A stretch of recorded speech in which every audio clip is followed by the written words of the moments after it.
Bank two माय mom channel. Hello. तो आज हम फिर से एक छठ मैया का गीत लेकर आ गए हैं और आपको वो जरूर सुनना है, जरूर सुनिएगा आप। और मेरे मम्मी के चैनल को जरूर सब्सक्राइब कीजिएगा, वीडियो को शेयर कीजिएगा, लाइक कीजिएगा और पास वाले बेल आइकन को जरूर दबाइएगा ताकि हमारे सारे गीत का आप आनंद उठा सके और हमारे सारे गीत का नोटिफिकेशन आपके पास आते रहे। तो चलिए हम गीत को स्टार्ट करते हैं। तो बोलिए छठी मैया की जय।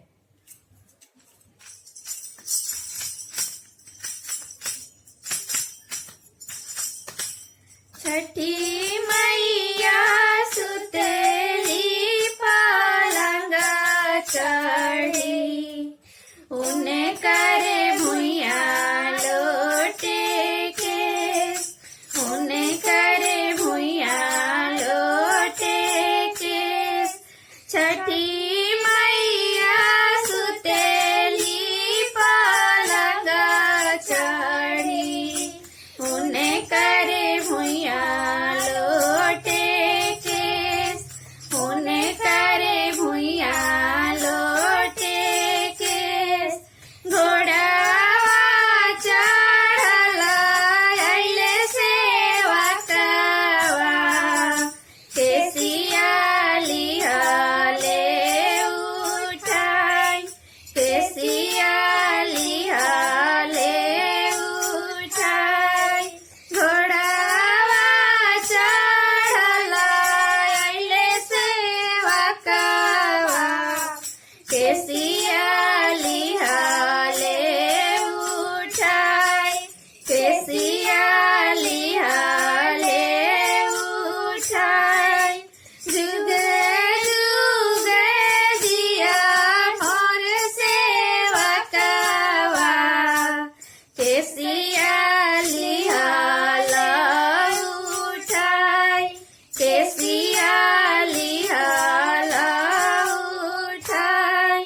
जुगे जुगे दिया मोर सेवकवा, केसिया लिहल उठाई, केसिया लिहल उठाई। मांगा मांगा मांगा मोर सेवकवा, हमारा से आशीष हजार, हमारा से आशीष हजार। मांगा मांगा मांगा मोर सेवकवा, हमारा से आशीष हजार, हमारा से आशीष हजार।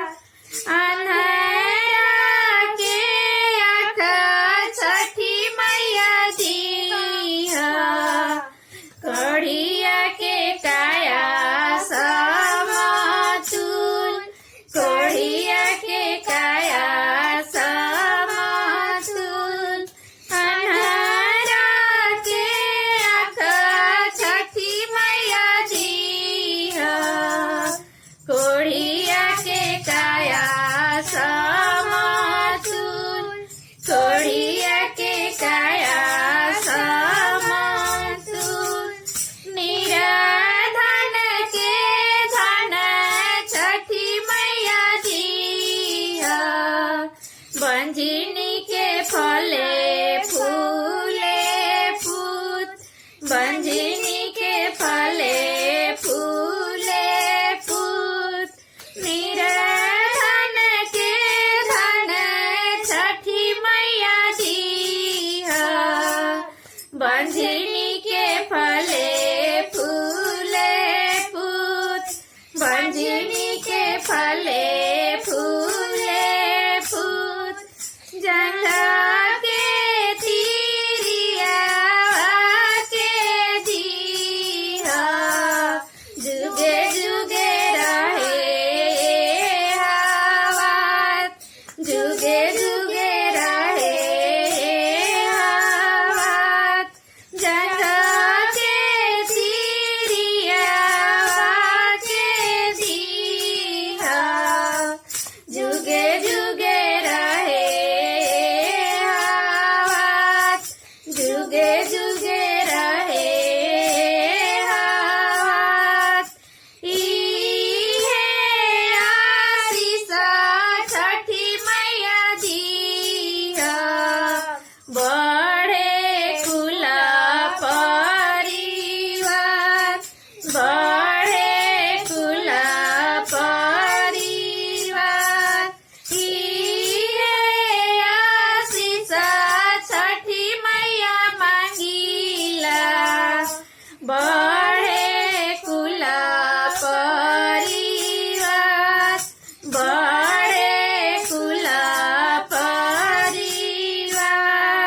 छठी मैया की जय। जय। तो मेरा ये गीत आप लोगों को कैसा लगा, आप मेरे गीत को लाइक कीजिएगा और कमेंट करके जरूर बताइएगा।